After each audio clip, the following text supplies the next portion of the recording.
जय हिंद, जय बिहार, जय शिवहर। बहुत बहुत धन्यवाद। श्री चंद्रशेखर जी। माननीय सभापति जी, जय भीम। महामहिम राष्ट्रपति जी के अभिभाषण पर धन्यवाद प्रस्ताव पर बोलने को आपने मुझे अवसर दिया, इसके लिए मैं आपका आभारी हूं। सभापति महोदय, सर्वप्रथम मैं बहुजन समाज में जन्मे सभी संतों, गुरुओं, महान पुरुषों को नमन करता हूं, जिनमें महात्मा ज्योतिबा फूले, डॉक्टर बाबा साहब अम्बेडकर और मान्यवर काशीराम साहब को मैं याद भी करता हूं आज के दिन पर। साथ साथ नगीना की महान जनता और भीम आर्मी और हमारी पार्टी आज़ाद समाज पार्टी काशीराम के साथियों का भी धन्यवाद करता हूं। इसके बाद अपने कुल गुरु जगत गुरु सदगुरु रविदास जी महाराज को भी मैं नमन करता हूं, जिन्होंने दुनिया को लगभग 600 साल पहले बेगमपुरा शहर के रूप में दुनिया का सबसे महान लोकतांत्रिक दर्शन दिया। अध्यक्ष महोदय, माननीय सभापति जी, 14 अगस्त 1947 को ये देश अंग्रेजों के अधीन था। 15 अगस्त 1947 को हम लोग आज़ाद हुए। 16 अगस्त 1947 को देश आज़ादी में था, लेकिन धन धरती राजपाट में बंटवारा नहीं हुआ। जो साधन संसाधन थे उनमें बंटवारा सही रूप से न होने के कारण एक बहुत बड़ी आबादी सुविधाओं से वंचित और सम्मान से वंचित रह गई। उनको सम्मान देने के लिए और अंतिम व्यक्ति तक सुविधाएं पहुंचे, इसके लिए लोकतंत्र की व्यवस्था हुई। लेकिन आज़ादी के 70 साल बाद भी हम कहाँ खड़े हैं, इस पर ये चिंता का विषय है। मैं मानता हूं कि सामाजिक न्याय तभी होगा माननीय सभापति जी, जब जातीय जनगणना पूरी होगी और जातीय जनगणना कराई जाएगी और साथ साथ संख्या के आधार पर आरक्षण जो है वंचित वर्गों का बढ़ाया जाएगा। उसके साथ साथ जब राष्ट्रपति जी अभिभाषण पर बात रख रही थी तो उन्होंने शहरी और ग्रामीण क्षेत्रों के विकास की बात कही और ये भी कहा कि दुनिया में सबसे उत्तम शहर हमारे यहाँ बने। लेकिन माननीय सभापति जी, 70% आबादी तो गांव में निवास करती है, तो गांव की आबादी के बारे में भी सोचना होगा कि उनका जीवन कैसे बदले।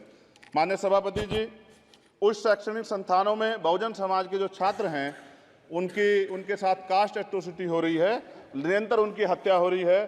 साथ साथ जो सरकारी कर्मचारी हैं दफ्तरों में, उनके साथ भी जो SC ST OBC और मुस्लिम और अन्य धार्मिक अल्पसंख्यक, उनके साथ भी माननीय सभापति जी जातिगत और धार्मिक जो है शोषण किया जा रहा है। इसलिए मेरी मांग भी है कि पुरानी पेंशन को भी अध्यक्ष जी बहाल किया जाए। जो कर्मचारी देश की सेवा में लगे हैं उनका भी सम्मान होना चाहिए। साथ साथ सभापति जी, भाजपा ने चुनावी लाभ के लिए सबका साथ सबका विकास के नारे दिए जो खोखले हैं, क्योंकि 10 साल में दलित, पिछड़े, आदिवासी, मुस्लिम और अन्य धार्मिक अल्पसंख्यक जो अत्याचार हुए हैं वो किससे छिपे हुए नहीं हैं। ये गलत है, ये बंद होना चाहिए।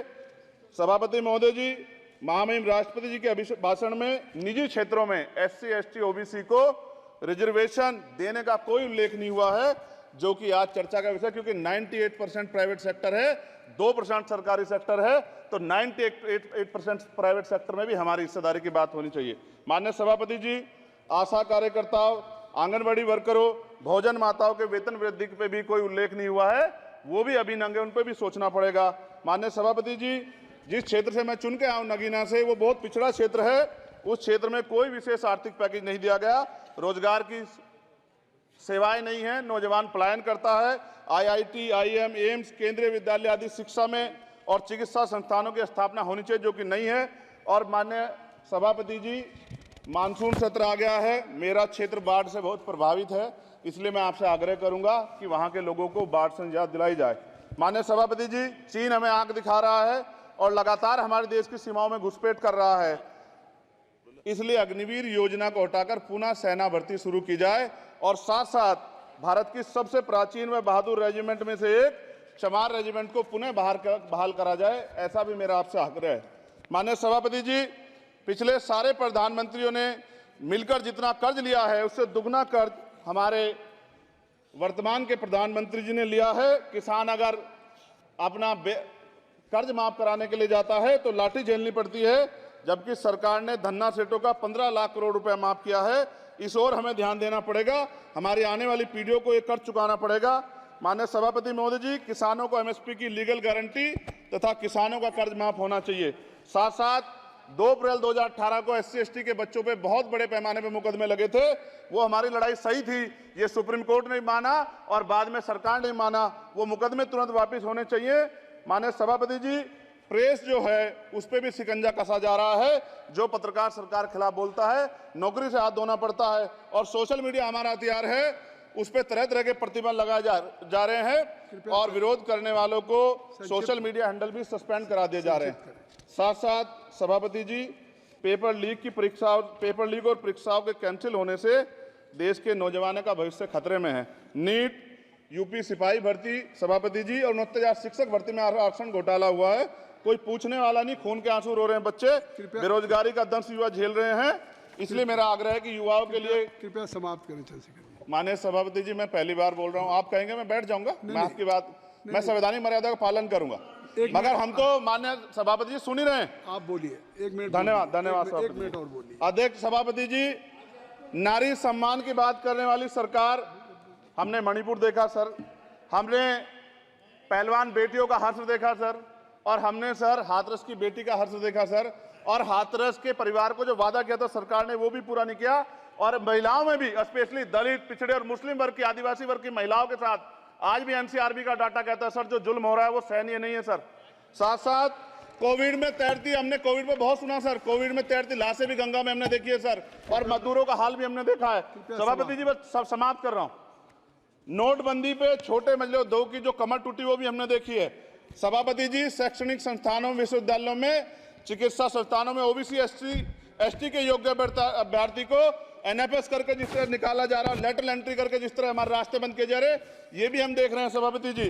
साथ साथ मेरा ये कहना है सर, ये सबका इशू है कि प्राइवेट कर्मचारी सर और सरकारी भी कई जगह पे 8 से ज्यादा घंटों से काम करते हैं, और उनको जो सर उचित वेतन भी नहीं मिलता, तो न्यूनतम वेतन 20,000 रुपए तय हो और 24 घंटे की ड्यूटी। उदाहरण के तौर पे यूपी पुलिस सर बहुत पूरा काम करते हैं वो लोग। वो राज्य के विषय हैं, आप यहाँ सर मैं आपके राज्य सरकार के लिए भी आपके संज्ञान में डाल रहा हूँ विषय सर। पुलिस सब जगह है सर, लेकिन सवाल ये है सर, बहुत पसीना बातें हैं, 8 घंटे की ड्यूटी और वेतन विसंगति, बॉर्डर स्कीम से उनको जो बाहर किया जाए। माननीय सभापति जी, 1 मिनट चाहिए सभापति जी। राष्ट्रपति जी ने धर्म के बारे में बात की थी, राम मंदिर से पहले हमारे गुरुघर तुगलकाबाद का फैसला आया था राष्ट्रपति जी, वो सभापति जी अभी तक दिल्ली में स्थित सदगुरु रविदास जी महाराज का गुरुघर नहीं बना। साथ साथ सभापति जी, अपनी बात को खत्म करते हुए मैं आपसे कहना चाहता हूं कि जितना देश दूसरों का है सर, इतना हमारा भी है। हम मरने के लिए पैदा नहीं हुए, जो चाहता है हमारी हत्या कर देता है। मूछे रखने पे, घोड़ी पे बैठने पे, मटकी छूने पे हमारी हत्या हो रही है। क्या बदला है सर 70 साल बाद भी? दलित, पिछड़े, मुसलमानों पे हिंसा नहीं रुक रही है सर। मेरा आपसे